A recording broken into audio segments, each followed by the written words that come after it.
За бидэнд сургуулийн сурагчдын аяллаа мэдээллийг одоо энэ зурган диаграмаар бол үзүүлсэн байна. За энд эрэгтэй хүүхэд бол одоо нэг ийм эрэгтэй хүүхдийн зураг бол яах вэ гэхээр 8 сурагчийг илэрхийлж байгаа. За нэг ийм эмэгтэй хүүхдийн сурагч бол 5 сурагчийг бол илэрхийлж байгаа юм байна. Тус. За тэгвэл эхлээд 4-р ангид хэдэн хүүхэд байгаа юм бэ гэдгийг олчээ. 4-р анги хэдэн хүүхэдтэй.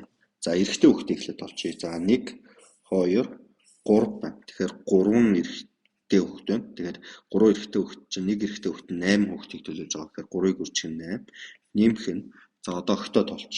1 2 3 охин. За тэгвэл 3 охин.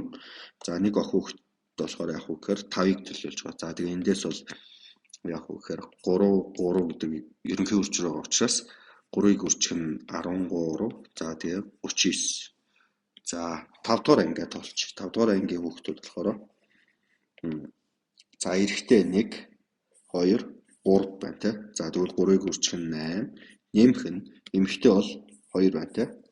За тэгээ 2-ыг үржих нь 5. За эндээс эхний үржир бол 24 гарна. За тэгээд 2 дахь үржир болохоор 10 гарах учраас за нийлбэр бол 34 гарах нэ. За тэгээд нийт хүүхдийн тоо болохоор 39-дээр нэмэх нь 34 буюу 73 сурагч аялалд явсан байна.